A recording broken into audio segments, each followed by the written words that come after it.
Assalamualaikum warahmatullahi wabarakatuh. Perkenalkan, nama saya Satri Gafari dari kelas 12 IPA 4. Saya akan menjelaskan materi tentang naskah dan peran dalam teater kontemporer.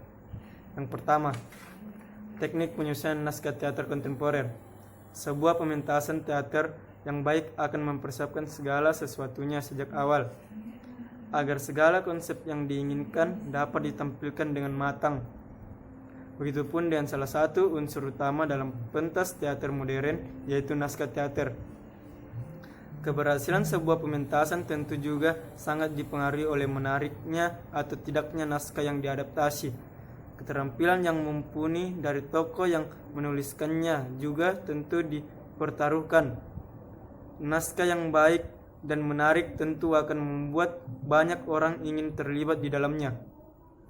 Setelah melalui proses dramatisasi, naskah kemudian akan bersinggungan dengan unsur-unsur teater lain, yakni sutradara, pemain, dan para pendukung penampilan panggung. Namun, meski telah melalui proses dramatisasi. Yang kedua, unsur-unsur naskah drama.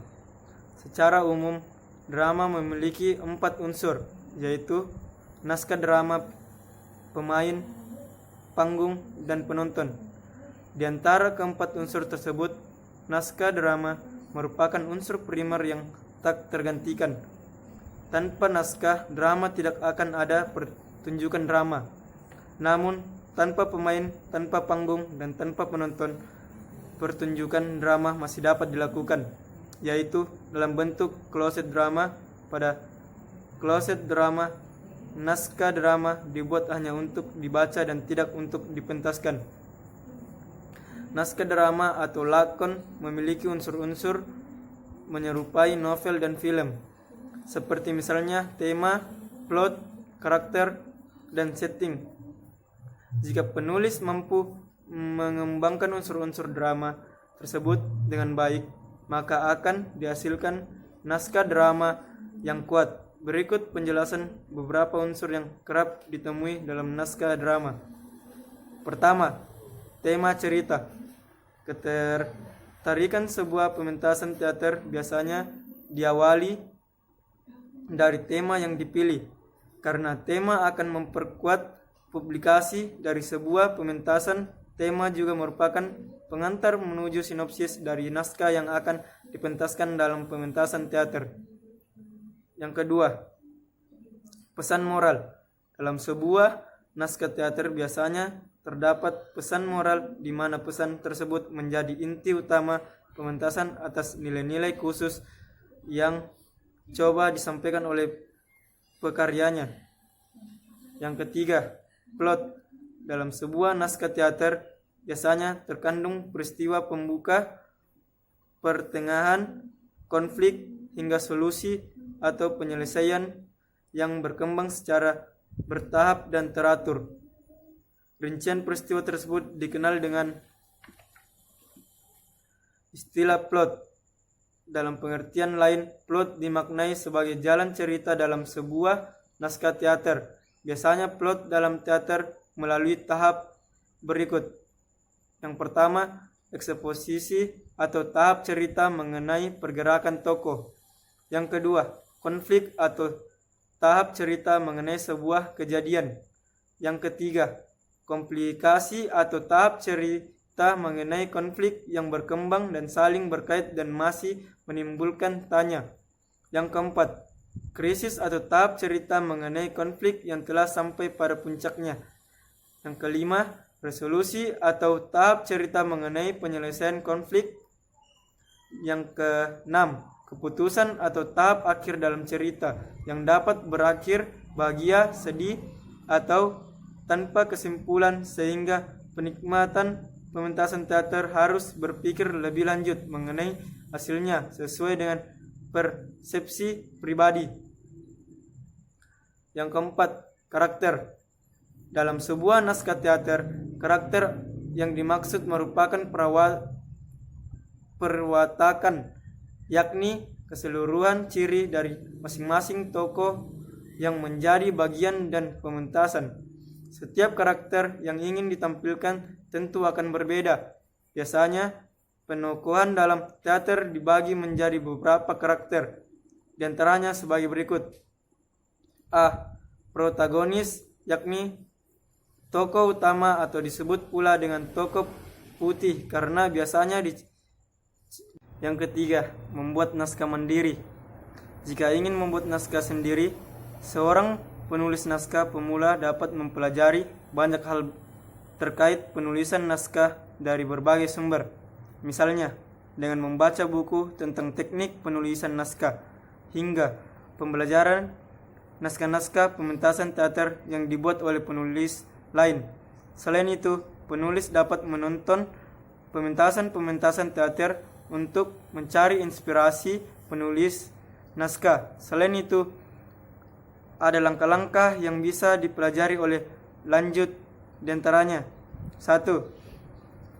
Menentukan cara cerita yang akan dipertontonkan dalam sebuah pementasan teater. Tema merupakan hal pertama yang wajib ditemukan dalam penulis naskah, baik naskah sastra maupun naskah teater. Tema tersebut merupakan gagasan pokok yang akan menuntun penulis dalam pengembangan cerita. Perbedaannya, tema dalam naskah teater akan dikembangkan melalui unsur dramatisasi dan disusun dalam bentuk dialog-dialog yang mengiringi alur pada sebuah puncak cerita. 2. Penulis dapat menginventarisir peristiwa-peristiwa penting yang terjadi dalam kehidupan sehari-hari untuk menjadi inspirasi dalam penulisan naskah. Hal ini sangat berguna dalam melatih penulis naskah pemula, karena tulisan naskah akan bernilai ketika penulisnya juga menjiwai tulisannya, dan itu dapat diraih dengan mengumpulkan sebanyak-banyaknya pengalaman. Yang ketiga, setelah naskah tersusun, penulis akan membuat sinopsis yang menceritakan ringkasan utama penceritaan naskah. Hal ini dilakukan untuk mempermudah pembahasan mengenai cerita yang akan diangkat dalam pementasan. Selain itu, juga akan mempermudah penulis dalam pengembangan cerita. Yang keempat, untuk memulai penulisan naskah, pemula dapat berlatih untuk menulis naskah satu babak yang terdiri dari beberapa adegan. Adegan sesungguhnya merupakan bagian terkecil dari naskah teater yang tersusun dalam beberapa dialog.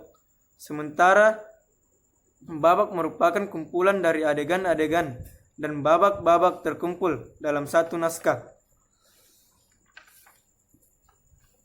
Yang keempat, peran sutradara dalam teater kontemporer.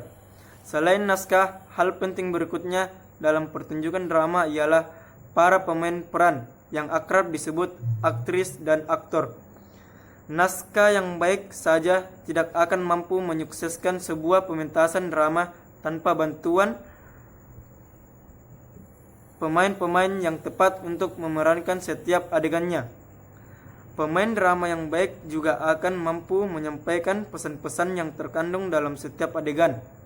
Untuk menentukan siapa saja pemain yang tepat, dibutuhkan tangan dingin dari sutradara. Sutradara dalam pementasan teater merupakan orang yang bertanggung jawab atas kelancaran pementasan dari awal sampai akhir. Dari tangan dingin sutradara ini pula naskah akan teraktualisasikan secara nyata untuk menyampaikan pesan-pesan dari penonton. Untuk menjadi sutradara, minimal seseorang telah memiliki pengalaman di bidang seni peran serta memiliki pengalaman dalam mempersiapkan sebuah pementasan.